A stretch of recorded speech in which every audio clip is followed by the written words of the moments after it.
Oh, that's nice. Oh, consenting. Oh, okay. Brilliant. Thank you so much, Anne, for joining me today. And what I'd like to do is ask you maybe to first talk a little bit about the turning point in your life that you've identified as, quite a meaningful one, which perhaps, changed the way you lived your life. Yeah, I think there's been several turning points, but I think a real big one for me was when I hit a really bad patch. And I was pretty young. I had kids young, I had my children, and I think I hit every bit of my life felt like a mess. So my health was terrible, but I chain smoked, didn't eat. I mean, I really didn't eat. So I was super thin. Money was a nightmare. I was in a bad relationship. So it felt like all areas. I think that's one of my biggest turning points. And somebody said you should go for counselling, it become a thing. So I thought, well, okay, I'll give that a go. I'm not particularly good at opening up to people I don't know, but I went along and counsellor kept, all she did every week was go, how do you feel? And I'm just like, is that it? Is that it? I needed some input. Then I saw another one. He went, oh, I hope you're not going to get angry. And he was a bit, I found him wet. I just found them wet and pathetic. I thought, you just need somebody to say. And then I met Greta, who became my spiritual teacher. And she was this strong, ballsy, fabulous spiritual woman. And I just did what she said, basically. If she'd have said paint your head green, I'd have painted my head green. I just did what she said. I just had such faith in her. She had an opinion. She talked. She actually said things. She knew stuff, and she was intuitive, which blew me away. Because she was a big turning point. So I saw her once a fortnight for 6 months, and everything changed. Everything in my life changed. I mean, 6 months later, my path was completely different. I had a different view of life, how life works. So I suppose that was a big one, because it was weird, but people could see the change in me. They'd almost like, at the time, my husband at the time actually said, you're looking cocky, because I wasn't looking so nervous and shy. I wasn't looking cocky at all. I was just standing stronger. I was taking more space. I just knew my path more. And it was funny because I was really young then. She said, you're going to work in a spiritual field.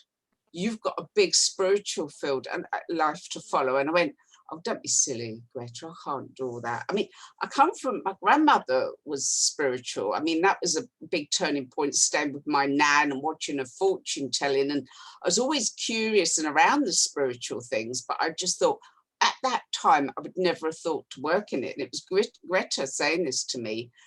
And then one day, this weird thing happened with the windscreen of my car. This is the maddest thing. This little circle appeared in the glass, and then another circle. And in the end, I'd have to drive looking through all these like circles. It looked like planets. And Greta saw it and went, oh my God, you're going to fly. You've got the cosmos in your windscreen. You're looking at the cosmos every day. And I thought she was a bit potty, with the spiritual stuff. But she said, no, and you've got a spiritual path. But she drew me, I became more aware of how we create our reality and how we're in control of our life. It isn't, oh, life's happening to us, I'm a victim. It really is. You can grow, you can change, you can evolve. And the one thing she said to me that I've always found that blew me away and shocked me at the time, she said, if you grow and your husband doesn't, you won't stay.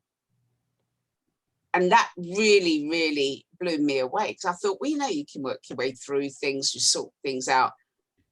But she was right. Yeah, if you grow and they don't, you won't stay together. It was really, she made me not afraid of the unknown and the future, whereas we often are fearful of change, but I wasn't. So I think that was my biggest turning point, meeting Greta. So how old were you when all of this happened? I went off, a big turning point was obviously as a kid, staying with my grandmother, watching her fortune telling and picking herbs and doing all sorts of things. Another big turning point was going to India for a year when I was in my teens, because that was like going to another planet. Then I was early 20s. I was really young. I had kids young. where I'm from, we have our children young. It's just part of our culture. Yeah, I was early 20s, I think, and yeah, she kind of rebuilt me. So your initial, you know, path was going to counselors, which is generally what people would tell, you know, us to do if we're going through a bad Yeah, patch, and you yeah. didn't, you found that that didn't work for you. So how did you go from counseling to someone like Greta? And tell us a little bit more about, you know, what made you think that the spiritual, you know, I didn't. guru. I didn't realize she was that spiritual, to be honest. Oh, Somebody just said she's the one to see. She's absolutely, when you're having a bad patch, she absolutely knows what you need, what to do. So I just thought she was like another counselor. I didn't actually know she was spiritual when on along there. It's just that somebody recommended her and said, no, the others, they do just nod a lot and don't. I wanted somebody to say, don't put up with that, do that, read that book, take that vitamin. And she would. She'd say, take them nutrients, do that. I just did it. As soon as I met her, I had faith in her. And other people, the people that knew her also had. I've never met anybody like her ever. You know, so other people that knew her had that faith in her because she was just, yeah. So I wasn't actually looking for somebody spiritual at all. If anything, I would have avoided that. It was only that she wasn't, yeah, she wasn't a wishy-washy woo-woo spiritual person. Although she went into areas that to me now would be woo-woo. She was a social worker. I mean, she was very grounded, very practical with things. And you know, where a lot of spiritual people will be, oh, well, maybe they've got a reason for doing this and doing that. She wouldn't. She'd go, no, that's bad. That's out of order. You don't have to put up. You know, she was quite point blank. I like people that are quite strong characters. You know, I need people around me that are quite black and white about life. That's wrong. That's right. Don't do that. Do that. I like people that are straightforward. There was one great counsellor, and he has helped a lot of people, and I still send people to him now and again. But he was out of his depth with one girl who had a really violent partner, like things had come flying through her front room window. I mean, you know, the telly had fly out the window. I mean, really scary. And he'd go, well, let's try and find out why he's upset. But I began, no, he's going to kill her. You know, so she would have kind of been more practical in them environments, if you see what I mean. She'd yeah. have just been, no, that's dangerous. Get the hell out of there, rather than, oh, well, you know, the poor man, maybe he's upset. No, she woke up, he broken into her house and he had a knife standing there with a knife. There are scary things out there. And she kind of lived in the real world, is what I'm saying. And I found a lot of the counsellors just didn't. They'd taken a course, they'd lived this nice little comfy life, but they'd not lived in the world that I came from. And so she understood the real world. That's so interesting because, you know, I think a lot of the training when you train as a counselor or a coach even, you know, it's all about, you know, don't be directional. You're not going to tell your client what to do. You're there to listen, and you're there to help them find out what their solution is. But what you're saying is that sometimes what people need is for someone to tell them what to do. Well, Because you definitely need something a bit more direction. In actual fact, counselling has been proven to have a very low success rate. Because you're talking and talking, you're reinforcing all the negativity. It's not giving a solution. yeah. It's not actually saying, okay, it's not creating change. So a lot of counselling is just reinforcing, no wonder my life shit. Look what happened when I was 6 years old. Do you know what I mean? When we need to be kind of going, no, that's wrong. Sometimes you need somebody to go. It's like when people come to me, I've been around this 45 years now. I can often go, that's the book you need. That's the person you need to see. That's the therapy you need. And sometimes you need somebody with experience, because when you're new to it all, you don't. But Greta would find me the right Bach flower remedy. I wouldn't have known. You know, she'd say, go and read Louise Hay, which was a thing back then. You know, there were key things that she would tell me to do that I needed to know. So sometimes you do need somebody to sort of say, yeah, I know there's a really good book on codependence or whatever it is, because they've got the experience. Just nodding isn't that helpful, I don't think. Yeah, so she was more like a mentor and a sort of Yeah, spiritual teacher yeah, than just absolutely. somebody. Yeah. So what, I mean, you said you worked with her for 6 months and you saw her every other week. Mm. Can you give us a sort of a flavor of the kind of things that she helped you to change about yourself? I think she got me to see life differently. You know, like, why are you attracting that? Where's the mirror? Why is that acceptable? Because I come from a bit of a crazy background. I'd make excuses for people when they do bad things. You just do. And she would say, she would make me examine what I was thinking. But I think it's also, I think one of the major things is how we are in control of our lives. I think that's one of the major things. We are in control. We can change things like that if we want to.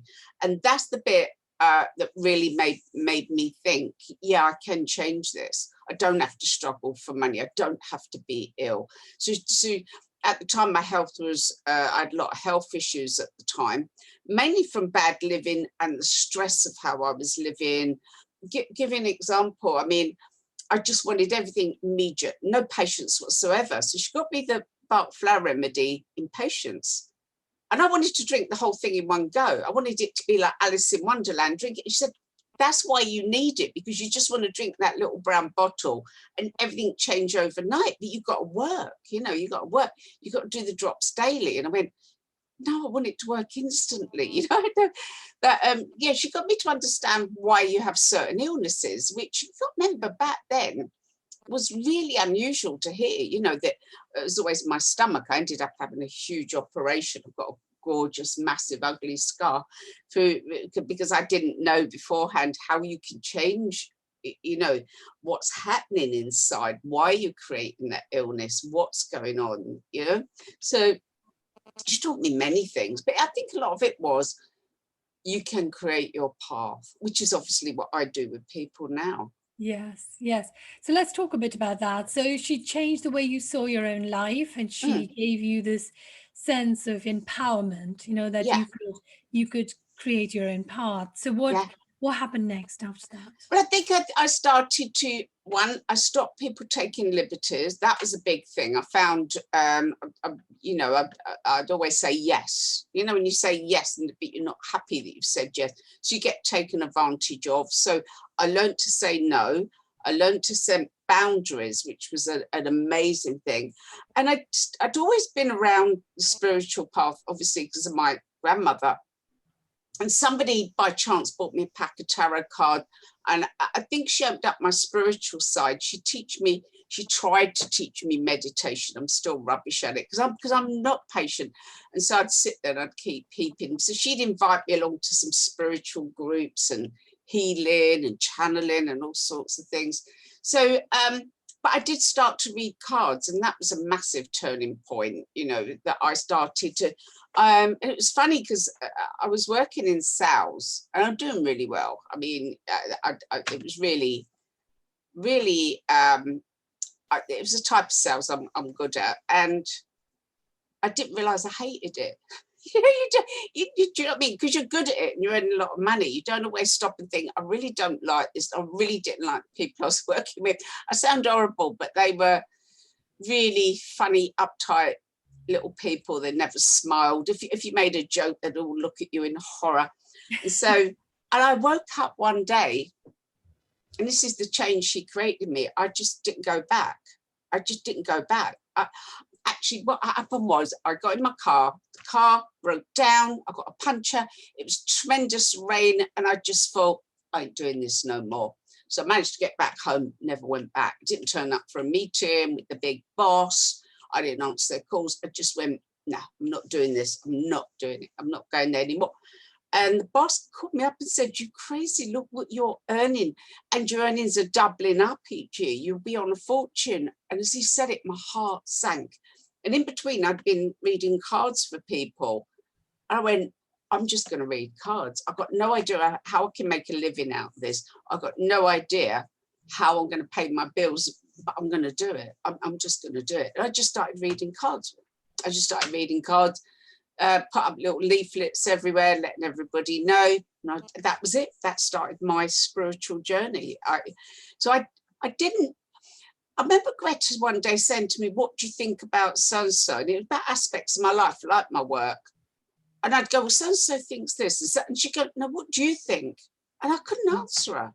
I'd actually got so lost it sounds ridiculous. I feel ridiculous saying this, but I honestly didn't know what I liked and what I didn't like. I think I was so controlled by people around me. I was so dominated by people. I didn't really know.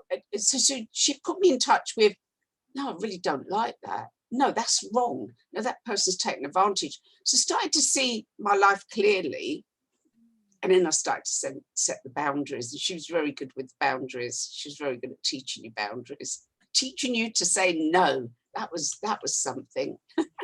Gosh, that is such a big thing for so many people. And as you were It is. describing, the way you were, where you kind of probably never really asked yourself, what do I want? Yeah. What do I feel about this? It was always about looking after the people, maybe. So what were one or two things that she helped you to do differently to create those boundaries? Because it sounds simple, but we know that for someone who's been a people pleaser, Yeah. someone who's always been putting themselves at the bottom of the list of priorities, that comes really hard. How did you do it? I tell you, I think she did was quite funny. She said, for the next week, anything that's offered to you, you take it. You just be open. Anything that's offered to you. So I said, okay. And it was the most bizarre thing. Somebody offered me some raffle tickets and I won the most ludicrous. I actually won. It's the only time I've won a raffle. I've won raffles twice in my life, and this was one of them. One of it was a drill or power tool, and the other one was the most ugly man's tie. It was just, the big kipper ties from years ago. This big, two things I'd never won in my life, but I had to go, thank you. Normally I'd have gone, oh, put them back in the raffle. I don't want them, give it to somebody else. You have to receive it. Then she did something interesting. She said, Wednesday, I'm buying you lunch. My immediate thing is, no, I'll pay. No, I'll pay. I'd hardly had any money. I'd immediately get my purse out and pay. But I had to accept.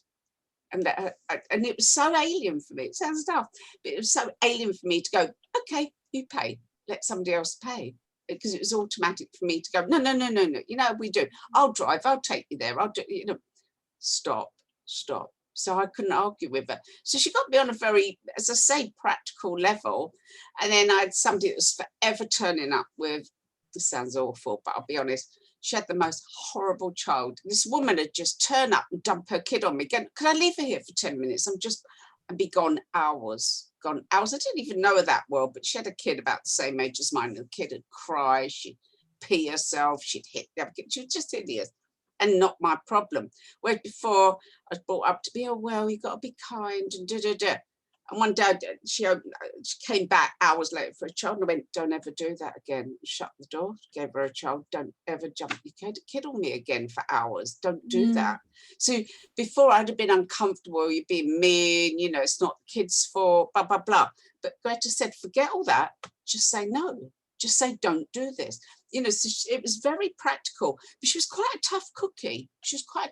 It weren't all spiritual wishy-washy. She was quite a tough cookie. So there were very practical changes to do with money, handling the money, to do with saying no, that people thought I could come around and sit in my house all day. Just people that just show up and want to hang about, and I don't particularly want them there. She actually said to me once, do you like that person? I went, no. She went, well, they just keep showing up and I make excuses and tell them I'm busy and they still keep showing up. She said, no, just tell them to go away. Just tell you, it doesn't matter if they don't like you because you don't like them anyway. And I went, yeah, that's the point. I never thought about any of it. I was brought up to kind of go, to be accommodating. Yeah. That's so interesting. So in that first week, you had to learn to receive, because I think it's something that givers find very hard, don't they? They're so busy giving. Yeah. And it's Yeah. alien to them to actually being at the other end of that. So you learned to do that. And the second one was to learning to say no. Yeah, absolutely. Yeah, and firmly, because the thing is, you end up with people around you that are thick-skinned. So when you go, look, I really don't have time or I can't do that, they'll keep on and they'll wear you down. So you have to actually be, no, no, I'm not doing that. She told me to read a book and it was When I Say No, I Feel Guilty. And it's quite an old book now, but it had several techniques in that changed everything for me, because I'd have people, you say no and they'd just argue with you or hustle you or go, oh yeah, but you can do it later if you can't do it now. And they'd argue with you. That book that was it, changed everything. I used the responses. So she knew the right book. That's why I like to have somebody that knows their stuff. They can go, that's the technique you need. That's the way you need to change things. Yes. So she was more like a coach, really. Oh, yeah. To Yeah. help Yeah. you. So where were the spiritual aspects of it? When did those come in? So introduction to tarot and things like that. When did that happen for you? But the tarot, I'd already had several packs, but I hadn't really, tried to read the books, and, that it was really complicated. What does it mean when it's next to that one? And in this, and I couldn't really, and there was loads of different meanings. But one day, while I was seeing Greta, my friend had bought me a pack as a gift, and I just picked them up and could read them. It's like she opened up something as well. She teach about meditation, talking to spirit. She ran a lot of spiritual groups. You end up going along to the groups and meeting other spiritual people. So she definitely opened me up. Although my grandmother was spiritual, Greta was the one that really took me that step further on. I think my grandmother sowed the seeds. In India, I met a guru who's also a beggar, who taught me a lot about the spiritual path, intuition. And then Greta was the one that's, right, go to that, go to this. Let's go off to this festival. Let's go here. All of a sudden, you're being dragged off to some amazing event. And yeah, it was magical. Yeah, she'd have crystals. She had a lot of orosoma bottles. And yeah, she did a lot of healing. So all that came, I suppose I'd heard about it all, been around it, but with her, it came to life around me. And you're watching. And they were all the people she hung out with were amazing people. They floated through life. It's hard to describe Greta, but she floated through life. I've seen her where she was living, she needed to leave that day. She actually had nowhere to go. And I went, Greta, you just got to sort out where you're going later. She said, something will come up. The universe always looks after me. And I'm going, Greta, it's 4 o'clock. You've got to find somewhere tonight. Phone rang. Somebody said, I know this is short notice, but I urgently need a house sitter. I need somebody to house sit my mansion for the next 6 months and look after my dogs. She went, yeah, I'm on my way. And things like that happened to her all the time. So she kind of taught us how to, you flow with life and you don't panic and you don't get wound up. There's a flow to the universe. And when you flow with it, the doors just open. And that happened for her all the time. She would go into dowsing. Now, the guy in India had taught me a bit of dowsing, but she really got me into dowsing. She would douse everything. She would douse for everything, see what remedy you needed, what food she would eat. She used a pendulum all the time. So she kind of brought the spiritual thing to life around me and how to use it in your everyday life, every day. So what is dowsing? I'm sorry, I'm going to display my ignorance here. Now I'm looking for a dowsing tool to show you, and I'm kind of looking at my crazy desk thinking I must have one here somewhere. It is a pendulum, so you literally will have a crystal or something weighted on a string, and you teach it to say yes, and it will probably go clockwise for yes. Then you ask it to give you a no, and it will spin the other way. I must have one around here somewhere. Just when I need one. I've got so many pendulums, and you start asking questions. You start asking questions. Is this food good for me? I've got a whole dowsing course online. Right. I teach people to douse for foods, for remedies, love. Is this person good for me? How can I meet the right person? If I've got any blocks, how to clear the blocks. I've got really in-depth dowsing course. But you can douse over a map, and it will give a big spin over the place that's right for you. So many uses for dowsing, and it's proven. There's been a lot of science to dowsing that absolutely proves that it works. I mean, big companies use dowsers with rods or with a pendulum to find oil, to find water.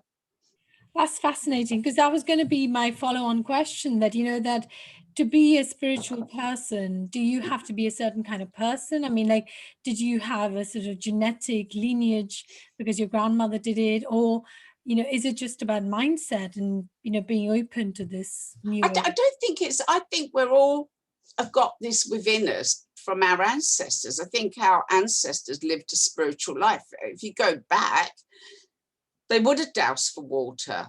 You know, they would have listened to their dreams. If you go back to our primitive ancestors, they use their abilities a lot more. I think it's part of all of us. And you can see it come out when people, you talk to anybody in the police or military, they're much more using their instincts and their intuition. I've never met anybody in uniform that doesn't have a story about how they just knew something, how their instincts were there. So in our modern day life, they're the people that need to have a strong sense of danger or awareness. Most of us live in the TikTok and are not so aware. But yeah, certain people, it's like nurses know if somebody's more ill than you know, they know if somebody's not going to make it. They can tell who's stronger. They can often detect the illness by instinct. So people that work in certain professions. So we've all got that within us. A key point is when you meet, there's a lot of people who go, I'm not into all that. No, I'm not intuitive. And then they hit a really bad patch. And that's when the instincts start to work. Often your instincts work when you've got problems. That's very interesting. And I think to your point about, people in emergency services, they don't Mm, have the luxury of waiting and thinking about all the facts they yeah. know and, coming up with the right answer. You just got to decide literally in that moment what your next thing is going to be.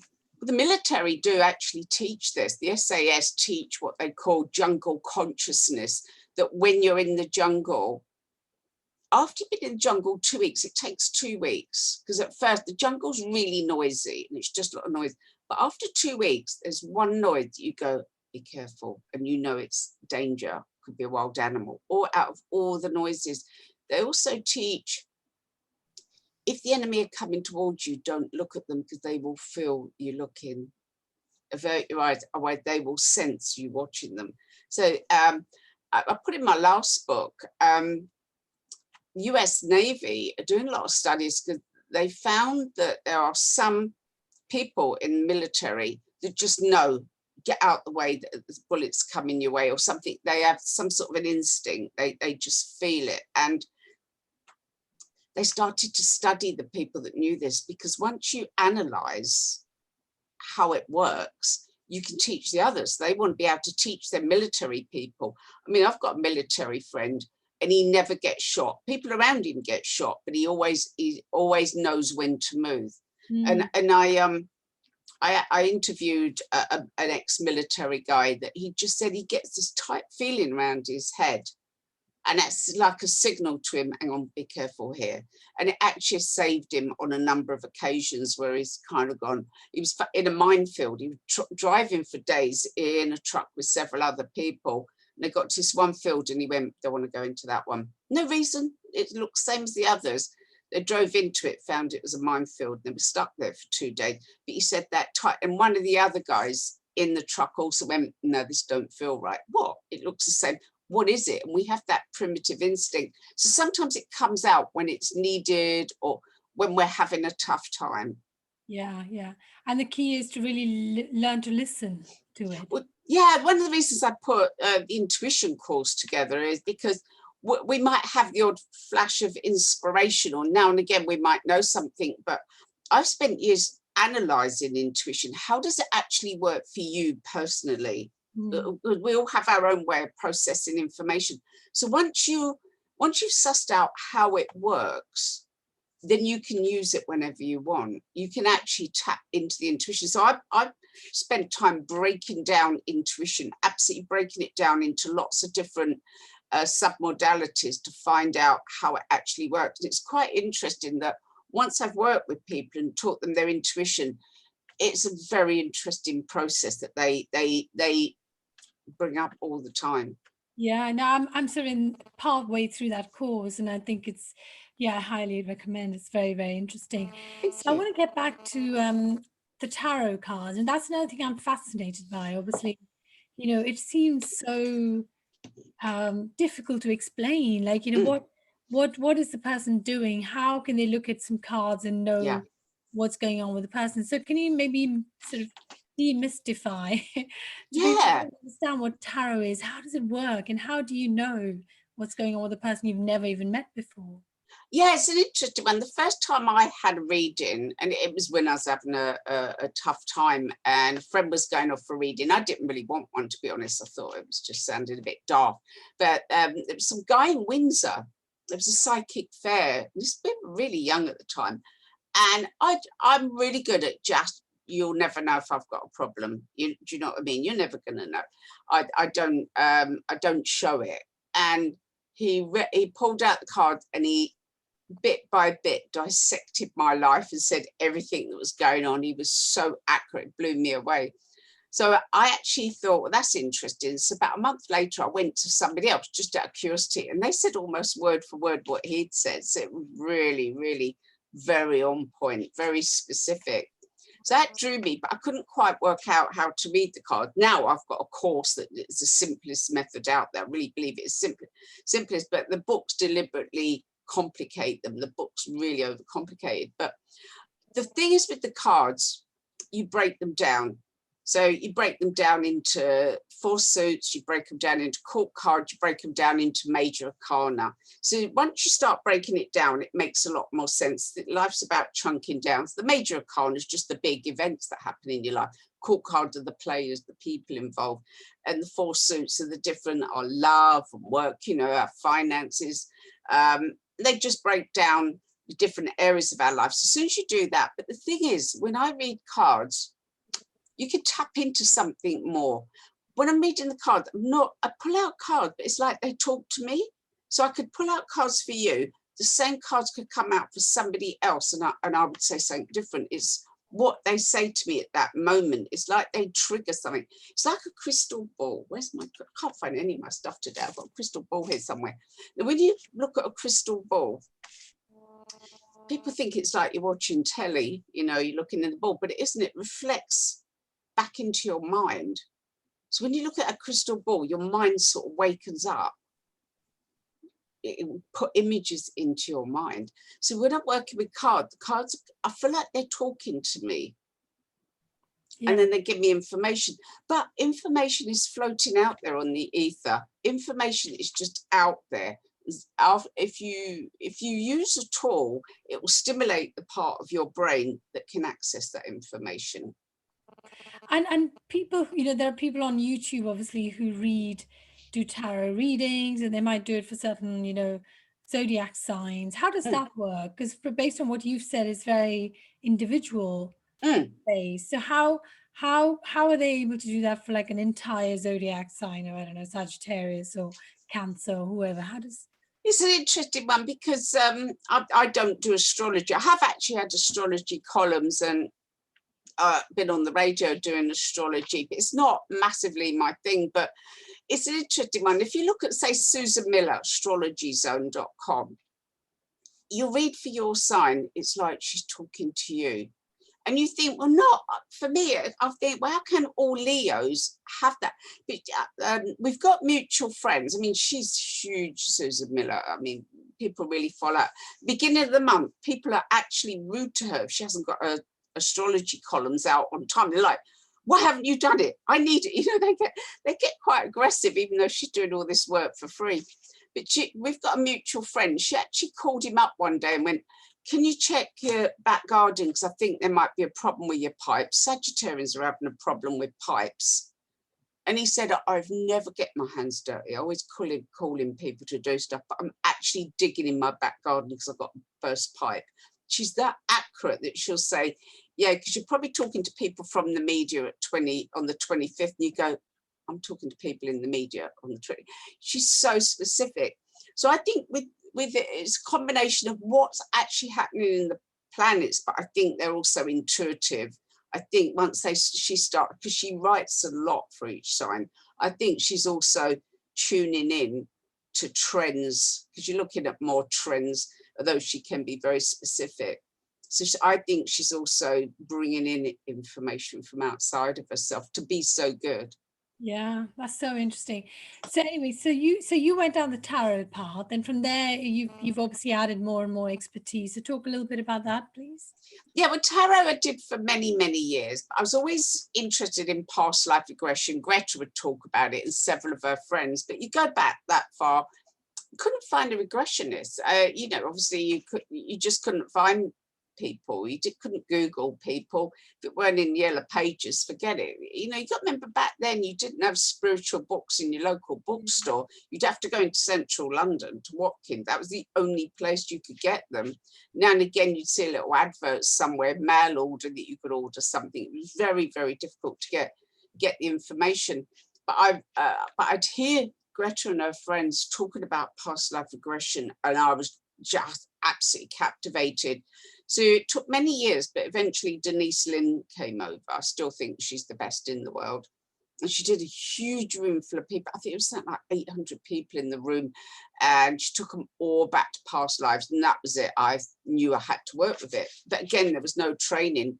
So I trained in hypnotherapy. I trained in clinical hypnotherapy.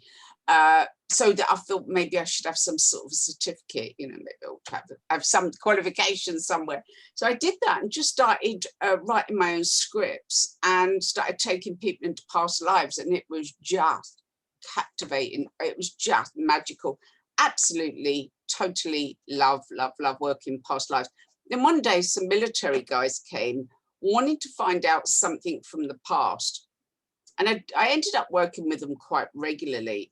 And there was something specific. So I brought in somebody else to take me and them back. And all three of us jumped forward and started glimpsing the future. We didn't know at the time, but what we'd actually saw was the attack on the Twin Towers. And that was 3 weeks before it happened. Yeah, it was very shocking. At the time, we just thought, well, we didn't find out what we needed to know from the past. We've had a rubbish session. That's how we saw it. 3 weeks later, when it happened, we were just shell-shocked because we hadn't known enough to stop it or change anything. But we started to experiment, and my whole life changed. This is probably my biggest turning point, because my whole life changed in a short space of time.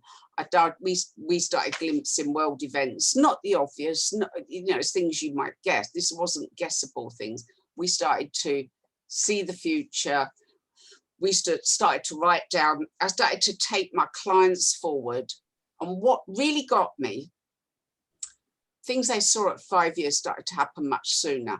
Remember that I'm impatient, so I'm not having to wait 5 years. We go and find the best of the future, and we fast track the future. So if somebody sees their future love in 5 years, they don't want to wait 5 years to meet the love of their life or to get their career on track. So, and it changed the people. We were kind of going into the future and bringing the best of the future back into our current consciousness, and everything changed very quickly for me and for other people that have trained with me. They've noticed huge change in their lives in a short space of time, because we jump beyond current limitations. So FLP is now global. I mean, we've got people in 22 countries. We teach people how to be practitioners. We're working with youngsters. We're being brought into the corporate world. I mean, it's just taken on a life of its own. So that was a big dramatic change in my life, discovering FLP. So was FLP obviously future life progression, isn't it? Yeah. Was that something that was already established? I mean, you know, past life regression clearly was something that people had done before, or, you know, did you stumble upon something that was not yet mainstream? Yeah, it was not at all mainstream. I mean, it took me 6 months to get insurance for the practitioners, because just nobody understood what it was. There was a scientist that had studied a lot of past life to disprove it, and actually found so much evidence. She started looking into the future. Her name's gone. There was Chet Snow, and her name will come to me. And she did a lot of research for a number of years. But she was mainly looking at big groups in the future and the changes in the world. Then I dug around and I found Dr. Bruce Goldberg, terrific guy. So by then I'd already set up working with people, developed my own techniques. And I found he was a dentist in America that had actually started taking people forward, but often a long way into the future in a very different way. I wanted to work with people in their current lifetime or change their current lives. I wanted to improve people's current lifetimes. But great guy. I got in touch with him several times. He even gave me quotes for my books. And very, very encouraging. So yeah, I mean, he was not so well known, but his work was really, really, really good. Worth looking him up. Dr. Bruce Goldberg, really good guy. But I think I'm the only one that's really taken it on a very wide level and used it to change people's lives now. What's been interesting is it's attracted a type of person to train with me. So they're people that understand slipping around in time. They understand it, and they're amazing to work with. And I remember thinking it was getting so big and so busy, and I'd been, can you come to this country, that country, can you come here and teach? I suddenly thought,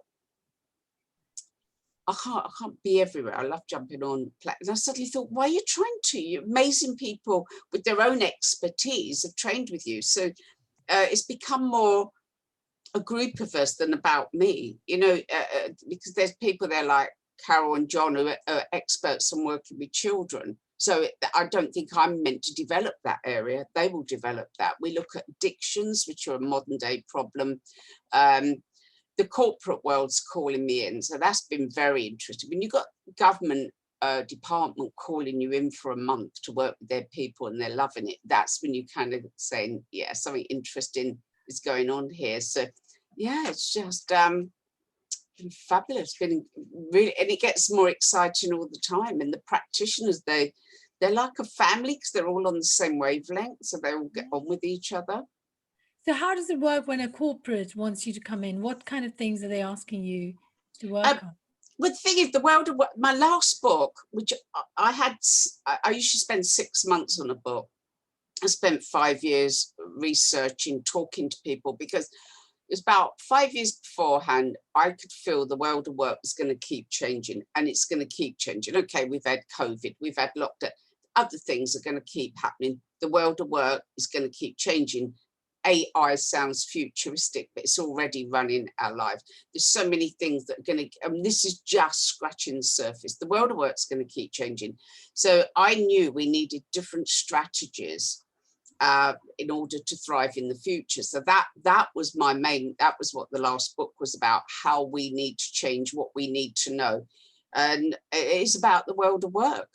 And so companies started to contact me and say, would you come in and do some work? Because they need to know future trends. They're people are really struggling, especially after being locked down. They're really struggling. So this government department brought me in to work with 15 of their executives and help them see how they can thrive in the future within the organization, or maybe it's not in the organization, maybe they're gone somewhere else, as long as they're thriving.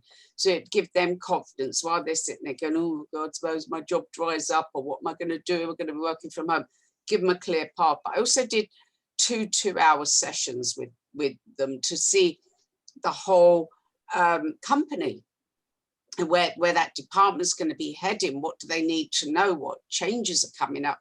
So you can do it as a group, how to work better as a team, how the company's going to work, and work with the individual. So it's been tremendous. I mean, it's really gone down really, really well. And I actually had a woman from the Institute of Directors say to me, you'll never get that into the corporate world. They'll never accept it. You can push as much as you want. Bingo, they started calling me. There you go, she was wrong. That's so interesting. So you mentioned something about, people who know how to slip around time or something like that. That sounds really fascinating. So can you expand on that? What does that mean? What kind of person actually is right for this sort of, I think it's some people, a lot of people think, well, you can't see the future, you can't change the past. A lot of people don't understand that. Most people don't think more than 3 months ahead. Excuse me. Most people don't think more than 3 months ahead. Some people understand that time doesn't work the way we think it works. It works in a very different way. Nobody knows how it works, but it works in a bit of a different way. And they're just people that are fascinated by time. They might want to do some regression, change the past. That's why I'm losing my voice. Excuse me. They want to glimpse their future. They understand that they can glimpse the future, that they can get insight from the future. They understand that all the information's out there. Yeah, I mean, I'm going to let you have a sip of your water or whatever drink you've got there, because clearly all this talking. But Mm, in terms of, I suppose I'm sort of thinking slightly, the way a skeptic might think that, when mm, you talk about going back in the past and changing what's mm. already happened, it's a concept that's a bit difficult to really get my head around. Yeah. How does that work? I mean, how in practice can I go back and change something that happened to me, I don't know, 10, 15 years ago? But the thing is, if you have three people all go to something 15 years ago, all three of them will tell you a completely different story about what happened there. So usually people's memory are not that accurate anyway. Now, they did some study on, it was a group of students overlooking, remember when the American shuttle blew up? There was a whole bunch of students in a classroom that watched the whole thing. So I think there was 40 students. And the teacher, thinking it was good for them in therapy, the next day got them to write their experience, what they witnessed, what they saw. And he kept the paperwork. And many years later, he pulled out and read what they'd written. And he managed to track down half of them. And he got them all together. And he said, what I want you to do is write down what you remember. And they wrote down very, very different events from what they'd originally written. But they swore blind that the newer version was the more accurate than the one that they wrote the next day. And it's because you see the news report, people make comments, all that starts to become your memory. One of the great scientists actually gave his children memories of his father, because he said, my dad was great, and they never met him, which is really sad that they didn't have this great granddad. He died before they were born. So he would go, oh, the time your granddad took you to the seaside. He gave them memories, and them children, when you wire them up, their brain is acting as if it's a memory, not as if it's what the Irish call a make it up. So we can actually create memories. So your past is just your concept of what happened in the past. Now, there is actually scientific evidence that you can change the past, but I'm not going to go into that because that is going in very, very deep. But there is evidence you can change the past. But that the human brain, we have a lot of problems understanding time because from birth we've been trained to see time in a certain way. But one of the major things that I mentioned, I like working with addictions because I think it's the modern plague is addictions of all kinds. So it's a Chinese study, and they took, believe it or not, parts of China have a huge drug problem, and they took addicts and they got them to change their memory, and it's just basic timeline. You go, right, the time you took a load of drugs and you really got into taking drugs for that year. Imagine you take that out, and in that year you lived really healthy, went for a run every day. And that you actually can take out memories and put in positive memories. The rate of them slipping back into drug addiction plummeted by changing how they saw the past. So it's a major breakthrough study, I believe, because we can change. So somebody that's had a terrible, terrible life, imagine if you change their past. Imagine if you change how they view the past, they will change, their life will change. They'll suddenly no longer be the victim, well, this always happens to me. They will have a different concept. That's so powerful, and it makes so much sense, doesn't it? And Mm. it goes back to the point you made earlier in our conversation about the reason you didn't like counseling was you were being invited to keep talking about the things that you didn't like about your life. Yeah, And you then reinforce you're it. essentially reliving it, and you Yeah, can, yeah. So that's fascinating. So FLP and, past life regression and yeah. these are the things that become very much part of your toolbox. Mm. And what's really interesting is that it's no longer, individuals who maybe think a certain way, but actually organizations beginning to see that that's a really useful tool for them. So is it helping them to kind of think about future strategy, or is it Oh more a yeah. way Oh of yeah. getting, Oh yeah. yeah, definitely very much on the future strategy, very much so, because um, they can get a glimpse of what the next big thing is in their industry. One thing I want to emphasize is this isn't fantasy. What we see happens. 3 times I've moved into properties that I'd seen. I had no idea where they were, but 3 times I moved into properties into houses that I'd seen. I had no intention of moving, ended up living in them. What we see happens. So it could be the stock market. It could be the new trend a company brings out something new, it can ruin them if it's the wrong thing. They can be ahead of the curve, they can be ahead of the game.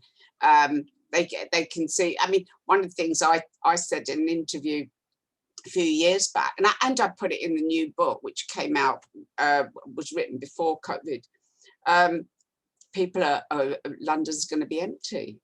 People are going to be working from home. Expect lots of people to be working from home. Isolation is going to be a problem in the near future, not a long way off. So it's understanding that, you know, the big companies understand that we can see the welfare of their people, but future trends, what challenges they've got, but also what big thing do they need to be aiming at? Because the world of work will keep changing. You've got to remember, in your granddad's day, a company that made nuts and bolts would have just made nuts and bolts. They wouldn't have had to keep changing, would they? You just did what you did. Now you can be sure there's going to be a lot of change. So I have a sort of couple of questions on that. So one is obviously, you know, if you see positive things and you see, you know, possibilities, Yeah, that's a really lovely like framework to almost work towards. And I can yeah. see why that could be quite, you know, Mm. positive and helpful. What if you see something negative, like you see, I don't know, did you actually foresee, were you able to see that we were going to have something like a pandemic? I mean, you saw empty buildings and all Yeah, that. How specific can it get, and what can you do when you see something that is like disaster that's looming? it's a funny one, but I actually I wrote about it in one of my books, but I thought it was further in the future. Then I started to realize it wasn't. But I actually have said in several interviews, I saw something coming out of China. I couldn't work out what it was. It almost looked like a dust floating across oceans. And it felt toxic. And so I really don't like what this is. It's like this yellow or orangey thing floating, which is how they show the virus. So yeah, we knew something was coming up. I also kind of knew I wasn't traveling last year. Normally I book several trips in the spring, you know, go teaching, and I just thought, I'm not going anywhere. And I read for a pop star. He was about to go into theatre, and I went, it's going to get put off for months and months and months. He went, how can it get put off for months? I went, I don't know what would cause that, but that is going to get postponed for months. And then somebody else went, no, that's not going to be happening. So we started a movie, because I work for a lot of people in LA. That movie's not going to get made, it's going to get put off. So I knew something big, and the astrologers really nailed it. I mean, particularly Jessica Adams. I mean, the year before, she said, March 2020, something huge is going to happen. It's going to rock the world, affect the world economy. So she pretty much nailed it. A number of astrologers. So we could sense something was coming up. I knew something was weird was coming out of China, but I didn't know when. If you see what I mean, I didn't put them two together. I didn't know that the weird thing coming out of China was the same time that nobody was traveling. You know, I didn't know why anybody wasn't traveling. Sometimes you've got to try and piece things together. I thought, is it going to be that Icelandic volcano? Because that was the only, it's finding the frame of reference that makes sense. I didn't have a frame of reference for it, but we certainly knew key things. Yeah, the key thing is, what do we do now? Because more things are going to create change. And so we need to have that little bit of instinct, that little bit of insight. The other thing I just want to mention is we have too much choice these days, and we end up with far too much choice. So people don't make progress. They're dabbling in this, dabbling. What we do is we find your big thing, so you know what to work on. So you do start to make some fast track progress, which I love. So if in the future you see, going back to your question, if you see you're going to get the sack, your industry is going to die a death, because some industries do. Imagine if 15 years ago you were working in blockbusters, and I'd say nobody's going to be coming around blockbusters hiring a video, they'll be able to stream it. You think that'd be silly, but the world is going to keep changing that way. We can head it off and go, okay, what else can I do? We can find insight into create change. I knew I wasn't traveling, so I started to make plans for how am I going to promote my new book when I can't go to anything, you know, when I can't do my public speaking or do anything. So I started adapting everything, you know. So yeah, when you see something negative, you create change. You just go, okay, what do I do instead? So the idea is not to think that, you know, you've got to save the world because you've seen something coming, but it's more really helping to prepare for the challenge that's about to come, and, you know, be ready. There's certainly that element, but on my website, I've got a free download where people can help to save the world. And what we do is we look at the world in 50 years as it is on our present path. How is the world? Environment, finances, everything. How is the world? Then we go back and we go, let's look at the best possible future for the world in 50 years. What's different? What's different about the best possible future? What do we need to know now to create it? But it's that thing, it's like you take one person, take yourself. If your life is absolutely wonderful in all aspects, you can help more people, you bring other people up. When people are struggling and fearful, it spreads. You can watch the fear and misinformation being spread right now. People are very fearful and they're spreading fear. They're spreading fear and confusion and anxiety. But if you do well, that's what you'll spread. So work on yourself and help to create a better world and help to bring people up. That to me has to be the way to live. Yeah, yeah. And it doesn't need everyone to do it. Even if a small number of people do it, they can help 1%. pull everyone. 1%. Only takes 1% of population to create massive change. Maharishi effect. Yeah. Yeah, that's fascinating. So I've read one of your books, and I'm Mm. really keen to you know, dip into the other one. So I've read The Future Is Yours, Okay, and cool. I love that you actually give in that book such clear tools for people to do this Mm. for themselves. So they don't Mm. have to come to you, they don't have to go to a practitioner. You know, you provide them with a template where they can, if they want to, Mm. they can look into their own future. So can you just quickly tell us what your other books are as well, please? The first book is Instant Intuition, because again, it's instant because I'm not patient. So because we can't, you've got a decision to make. You can't sit on a mountain for 6 weeks. So I give you loads of techniques where you can just go and tap in very quickly. The Future Is Yours, the one you mentioned, is the second book, which is all about FLP, and it contains a lot of exercises of how to see the future, how to glimpse your future, and lots of different aspects. That book really was a big book worldwide. So I've got copies of it in loads of languages. It's really, really cool. Cosmic Energy, the third book. What I did for that, I kept going 100, 200 years into the future to find out what we know in the future that we need to know now.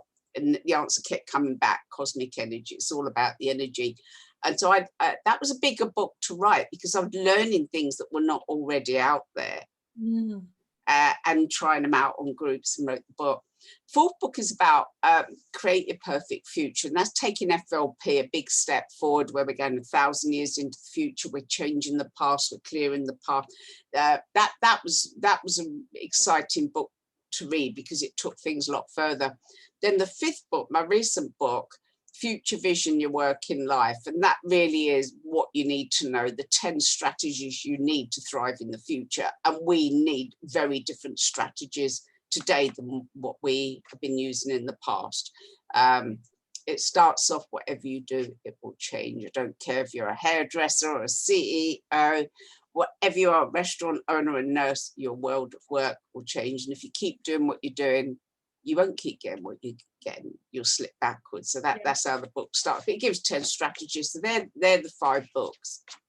Fantastic. Well, I'm going to check them all out. Thank you. And what I want to do is maybe just end by asking you, you know, obviously it's been quite a long journey, and, you know, meeting Greta all those years ago clearly was a big turning point for you. So where you are now, you know, do you feel that you have created the life you maybe once saw in your future? And what would be your definition of a fulfilled life? That's an interesting one. Yeah, very much so. I mean, in the past, I saw the house I'm now living in. I saw my grandchildren a long time before they were born. So that was really amazing. That was a vision. Let's say 2 boys running around, and then there was a little girl. And the 2 boys, the brothers, they're, you know, granddaughter, and they were exactly what I described. I've written about it something, I think, in one of the books. But so yeah, I have pretty much got the life I saw. It's funny because I kept seeing myself on stage talking to people, and I'd be wearing a navy suit. I went straight out and bought a navy suit. That is my go-to for. It's almost become my symbol. So yeah, I have basically got the life I saw. With more books, we're dealing with amazing people. I mean, when you've got industry leaders coming to see you, it's really, really fabulous. When you've got really big names calling you up and they're really listening to you, that's magical. It's magical. So yeah, I've got the life I saw. Yeah. Yeah. And what is your definition of a fulfilled life? Well, it's an interesting one because I think a lot of people say they're fulfilled and they're not. I honestly find a lot of spiritual people very uptight. I find them very uptight, a bit too serious, especially at the moment. They just share any conspiracy theory without checking it and they get wound up. Whereas I've been around a long time and I've seen so many scares. There's going to be a nuclear war, there's going to be this, there's going to be that. And I think a lot of it is just to go, I'm okay today. That's a fulfilled life. I've got food on the table. I've got a comfortable bed to sleep in. Can watch a good movie.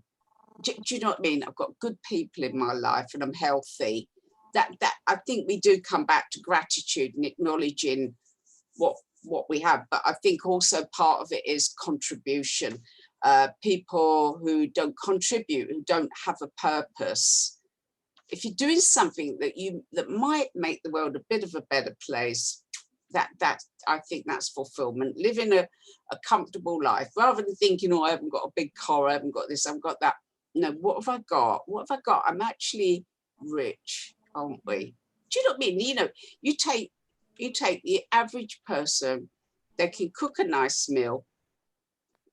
It doesn't have to be expensive. They can cook good food, they can watch a good movie, they can soak in a bath, they can listen to beautiful music, and they can do something to help other people. That's it.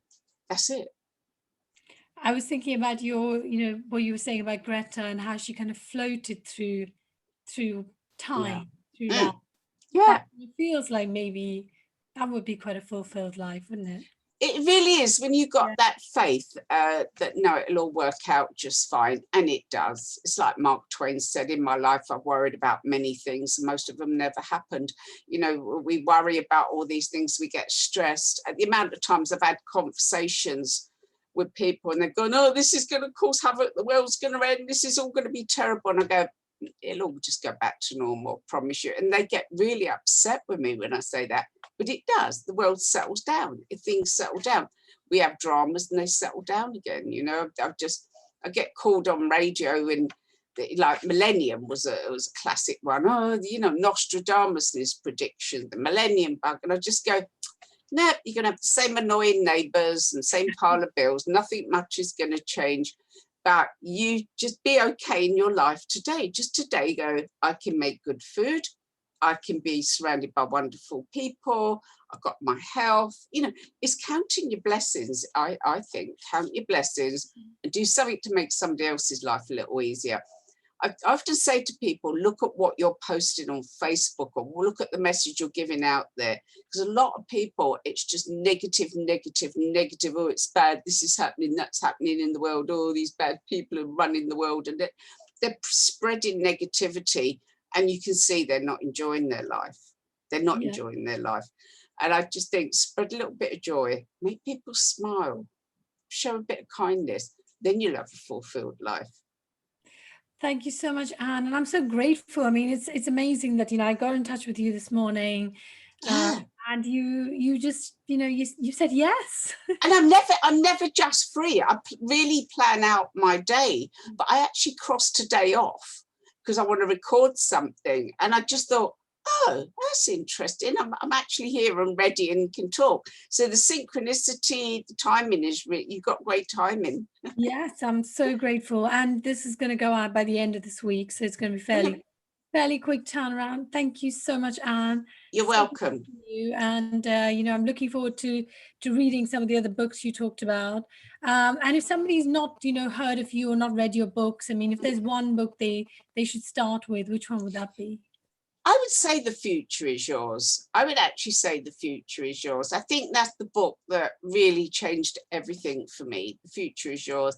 It shows you how you can create an amazing future. You can jump beyond your current limitations and create something so much more pretty instantly. We have rapid change. Our lives change dramatically quickly. So that's the book I'd like people, and follow me on Facebook, because I put a lot of good information out. Ask for my newsletters, because I always contain a good exercise for people. So, follow me, and I'll make sure you get some good information. That's great. Well, I'll put all of that in the show notes so people can Thank actually you. find you. Thank you, Anne, and have an Welcome. amazing rest of your day. Thanks I a lot. will. Thank you. Take care. Talk to you soon. Take care. Bye. Stop the recording.